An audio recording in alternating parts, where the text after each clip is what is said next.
In 2009, Forbes magazine ranked her the 17th most powerful woman on the planet. Christine Lagarde has had a storied and distinguished career even without the ECB feather in her cap.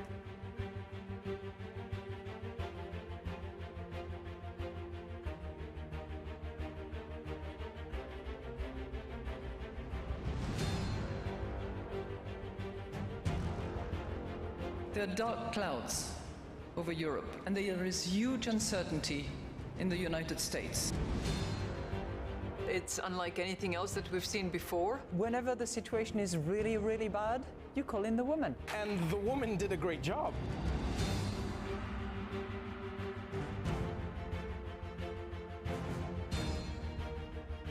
Predictability is in very short supply at the moment, for sure.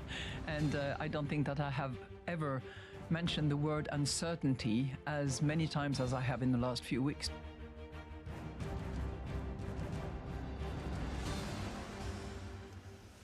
So, good morning. Welcome to the Washington Post. I'll echo that line from the video. Call in the woman. It's so wonderful to have Christine Legarde here. I'm David Ignatius. I'm a foreign affairs columnist for the Washington Post. Christine, my longstanding friend, is, as you all know, the president of the European Central Bank, and we're going to have the first interview of our program in this leadership series, SHIP, as we're calling it, talking about her leadership at the European Central Bank. So let me begin by asking about something you said in that video, which seemed very apposite. You said, predictability is in very short supply these days. And I think we'd all agree on that. And I want to ask about how you, as ECB president, try to provide predictability for your colleagues, for financial markets, in a way that's stabilizing and not destabilizing. Thank you very much, David, and thank you to the Washington Post for having me on this The Ship series. It's a great honor and a privilege to be with you and with all those in the audience today and your readership as well. What we have to do as central bankers is to focus on our mission and make sure that we harness as much actual, real, verifiable data as possible to analyze them and to project and forecast what will be the economic activity, what are likely to be prices, and deduct from that the best monetary policy stance we can define and apply to reach our target, which is the mission. And the mission for us is a little more simple in Europe than it is in the United States because it's a single objective, primary objective we call it, and it's price stability. We have to keep price stable. We have defined that historically for many, many years and across the world pretty much as 2%.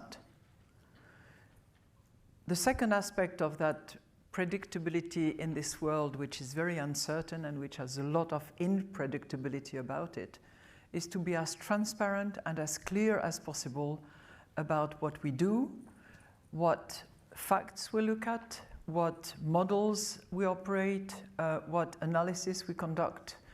And we've been, very explicit and more explicit than my predecessors have been because we had to in the present circumstances. So one aspect of unpredictability in the United States, especially in the last several weeks, has been a concern that President Trump might interfere with the political independence of the Federal Reserve, specifically by firing Fed Chairman Jay Powell. President Trump said last night, as you know, as the markets obviously know, that he has, quote, no intention of firing Jay Powell as Fed Chair. So I want to ask, are you reassured by that statement? I'm reassured by the talent and the competence of the chair of the Fed. and I know for a fact that he's putting all his efforts and all his discipline into delivering on his mission. You know, I sound like a parrot repeating the same thing, but what is actually very helpful for us central bankers in a world where political interference, massive development, changes of circumstances can be unsettling for us, to have the mission as a compass and to stick to this and to be as candid as we can be about how we go about the job we have to go about is giving us predictability, giving those who watch us predictability, and I think reinforces our credibility. Those are key components in the financial markets. And I have, as I said previously, enormous respect for Chair Powell, and I know that he's doing exactly what is expected of him to serve the American people, and financial stability, which goes together with price stability. And to speak about this question, regardless of who's currently president or who's currently Fed chair, what is the danger, the damage to financial markets and stability when there's a perception that there is political interference? Why is this something we should worry about? If you look at academic literature on the topic, and there is plenty of it across the world, whenever there has been political interference and whenever central bank chair or president have lost their independence as a result, it has been followed by declining growth, increased inflation, and this is not something that anybody wants, and certainly not something that serves the mission. So one more broad question about leadership. By the way, I should add something, David. It's not independence in a vacuum. In other words, we cannot do whatever we please.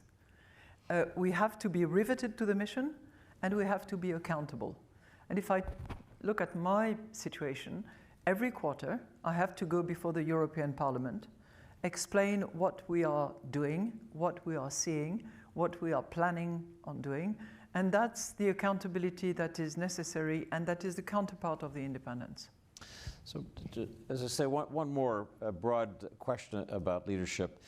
You and I had a chance to talk briefly at Davos in January, and we talked just a little bit about the broad theme of the benefits of disruption. This is a world where sometimes it's good to be disruptive, to shake things up. We talked about that in the context of Europe and the European economies. Talk a little bit about the balance in economic management between disruption and then this insistence on underlying stability. I'm glad you're taking me back to January. Sounds no, because, a long time ago. No. I'll tell you why. Because I think that there has been a momentum. I look back I think it was in July of 24, and it was picked up massively in September. Two key reports were issued in Europe.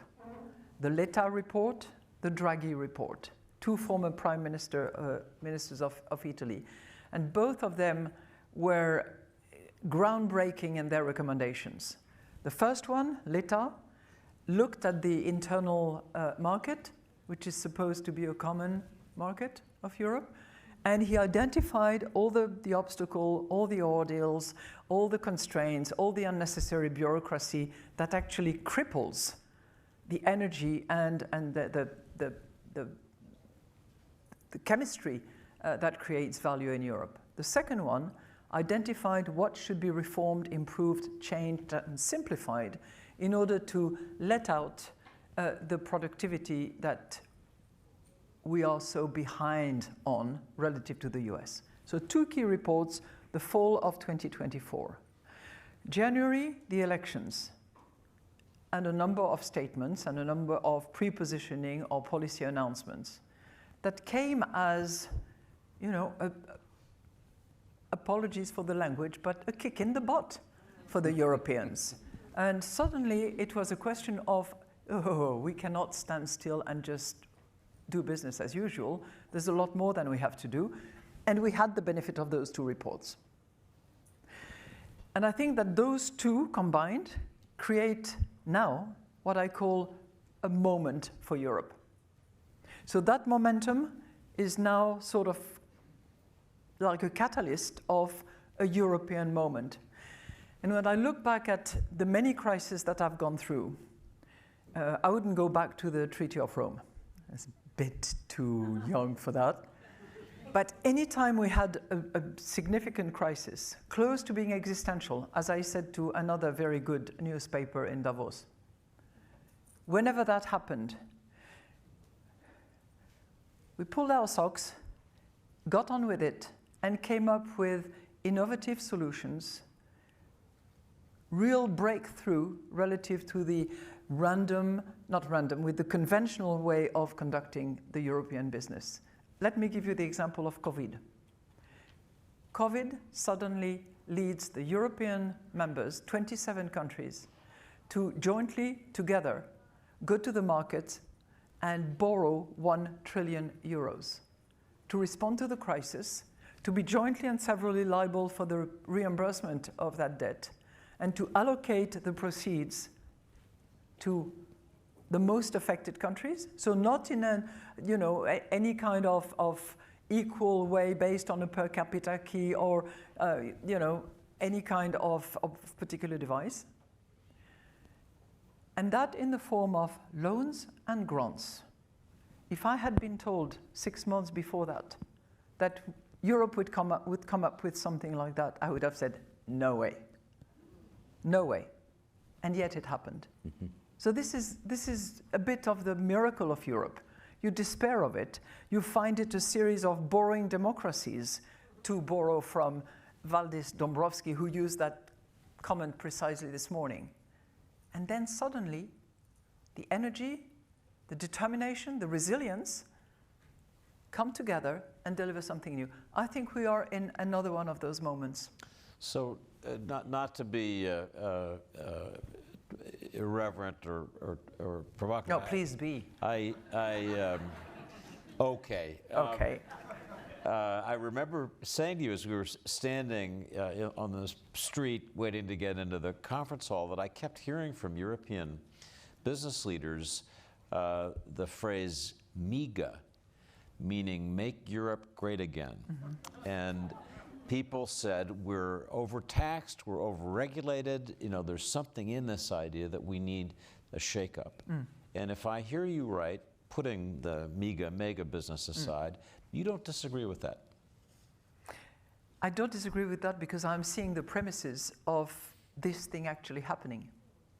If I look at, but happening in an orderly fashion, making sure that we keep the legacy of what is going to be helpful for Europe, what will secure the confidence in Europe, what will secure a framework within which people know that they can operate with as little uncertainty as possible. Let me give you a couple of examples. One is a campaign of simplifications. This is called omnibus. It's not a very fancy and sexy word, but you will see, if you follow what happens in Europe, quite a few of these omnibus bills that will focus on what is necessary and what is nice to have and what is irrelevant. The irrelevant will go, the nice to have might be tempered or scaled down and applied to certain companies and not to smaller ones, and the necessary will stay. That's one example. Second example, which is relevant for my purposes as a central banker, is the Saving and Investment Union. And that is also now being rolled out. We have a timetable, we have an action plan, and the whole purpose of the exercise is to make sure that the significant savings that are characteristic of Europe, at least a good portion of it, stays in Europe in order to finance digital transition, the climate transition, and very importantly, the security that requires defense investment. This is also a set of practical steps that will be taken. On the tax front, I don't know because I don't try to mingle too much with tax. So want to talk about President Trump's favorite word, tariffs. He says it's the most beautiful word in the language. I want to start with a specific question and then a couple of general ones. The specific, Jay Powell said last week in Chicago, in his speech to the Economic Club of Chicago, that, I'm quoting here, tariffs are likely to generate at least a temporary rise in inflation, and then he said inflationary effects could also be more persistent. And then talking about growth, he said that he was already seeing evidence of growth slowing, and as you know, the IMF, which you formerly led, just lowered its global growth forecast by 1 percentage point, substantial lowering. So I just want to ask, again, on the very specific level, in terms of the data that you see, are you beginning to see those two effects, inflationary pressure, or would you expect, given this tariff regime, inflationary pressure and slowing growth? David, that's where we have to look at the territory where you stand and about which you speak, because the effects are different in the United States from where it is in Europe. If I concentrate on what's happening in Europe, we are beginning to see some softening of growth numbers, and I would not exclude that we also revisit our growth forecast when we do our next projection in June. Similar impacts will happen in the rest of the world, most likely, because it will have an across-the-board effect on GDP. We're beginning to see that a little bit. Not so much in the export numbers, because there's a buildup of inventory as we see it at the moment in anticipation of possible tariffs, but we're seeing that in PMI numbers, in intentions to purchase, intentions to hire. This is slowing down. On inflation, it's a different story. And while our economists are seeing a potential rise of inflation in the United States as a result of the tariffs, if such tariffs are increased more than they are at the moment, because prices will increase for the importers, and then the importers in the US will have to decide whether they reduce their margin or whether they transfer the price increase to the consumers. If the latter, then obviously it will be inflationary. On our side of the pond, in Europe, it's very unclear what the net impact will be. And in particular, if there is no countermeasures decided by Europe, I think the net inflation outcome is uncertain at the moment, but it's probably going to be disinflationary more than inflationary. But the net impact is, number one, difficult to assess because we are in a world of hypotheticals. We are in this transition period where we don't know exactly what is going to come out of those discussions that are going on at the moment.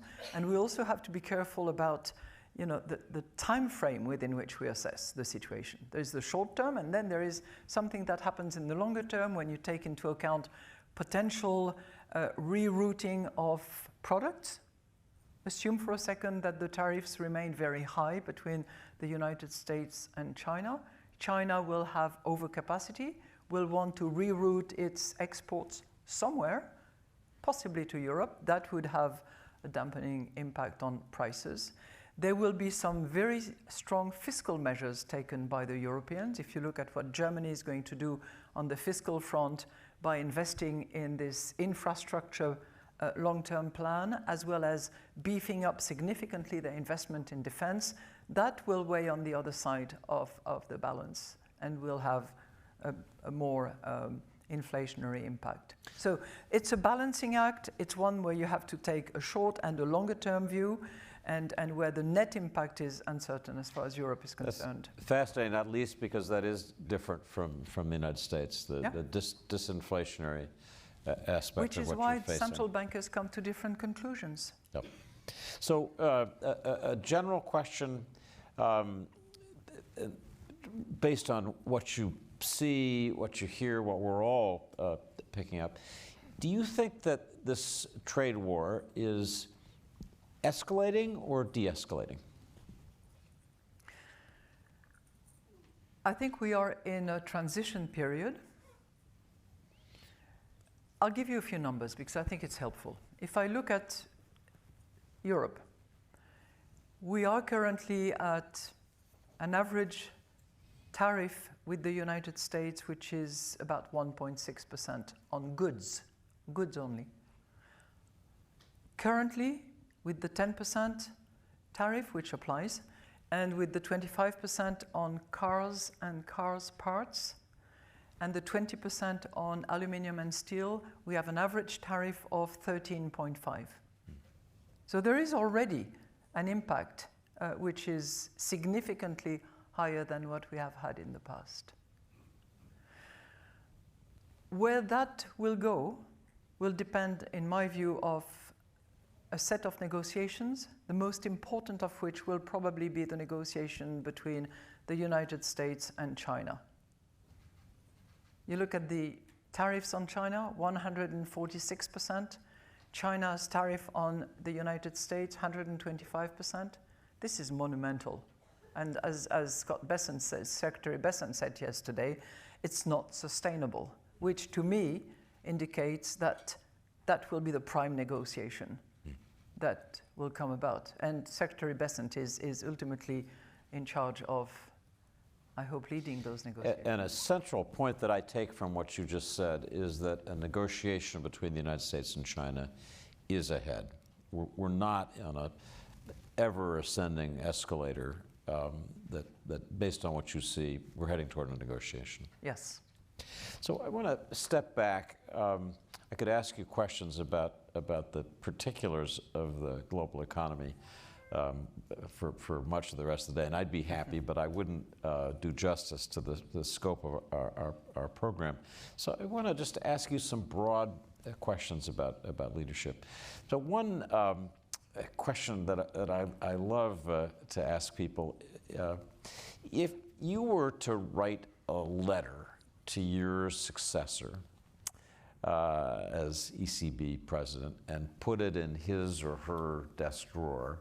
That's what presidents in this country do, That's what presidents right? do, and sometimes we find out what was in the letters and sometimes we don't. But what are some basics that would be in your letter about, not so much about the details of running the ECB, but about leadership? Well, first of all, I don't think that I would have any lessons to give to my successor, because if he has been selected, he's bound to have the leadership attributes to lead the institution, because it's a really important one, and the work would have been done. But I'll tell you what I learned from previous instances where I was thrown into a leadership position.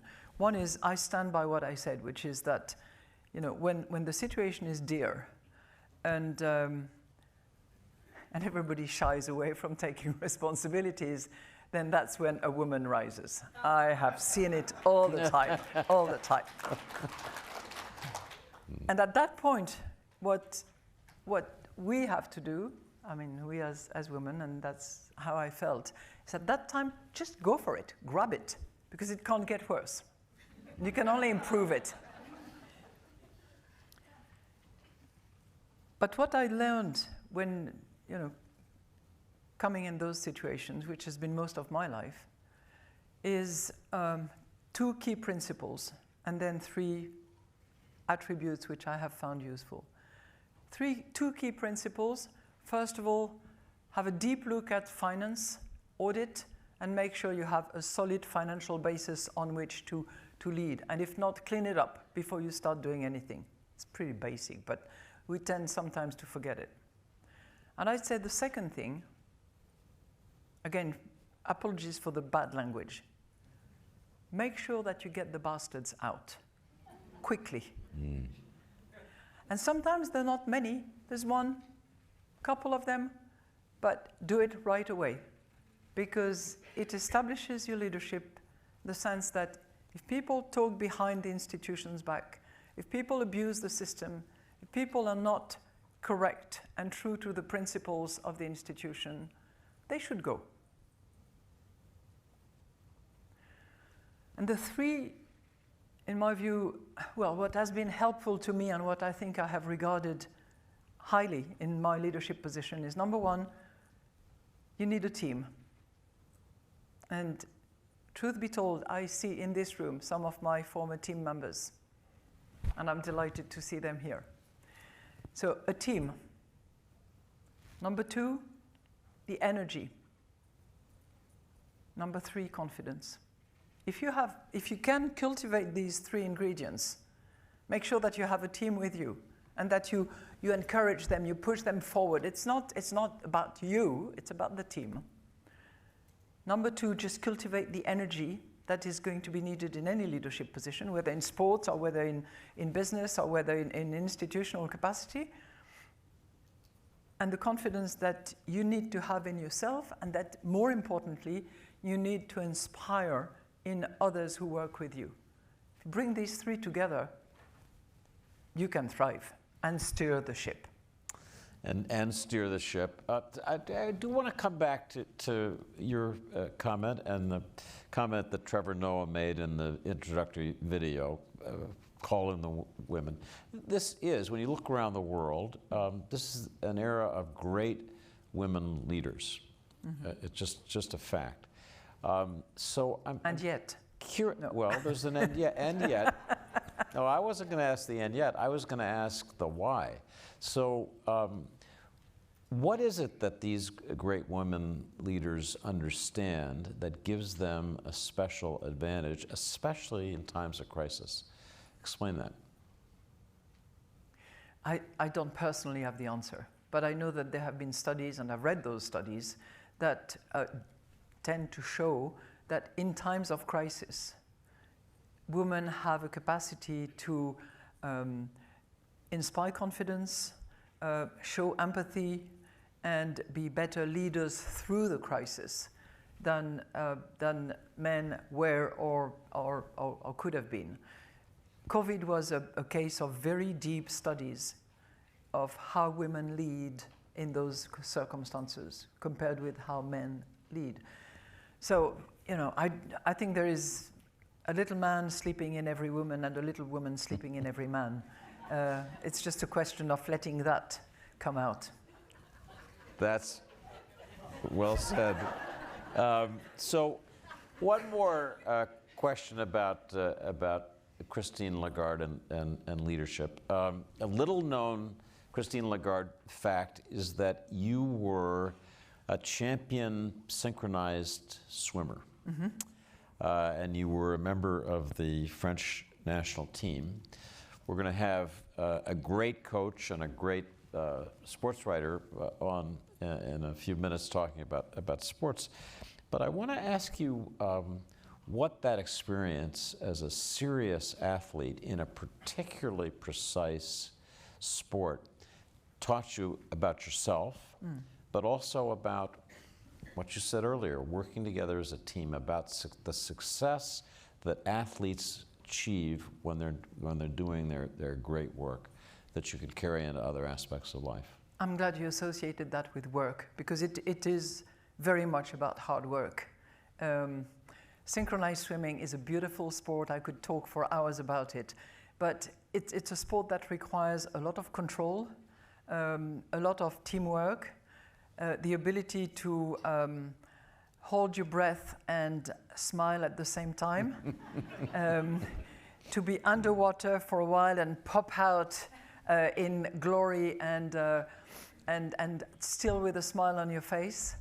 But it's one where teamwork is indispensable. I mean, if you don't have your teammates to hold you, to help you, and to work with you, you just toast. You will not succeed. So teamwork is incredibly important.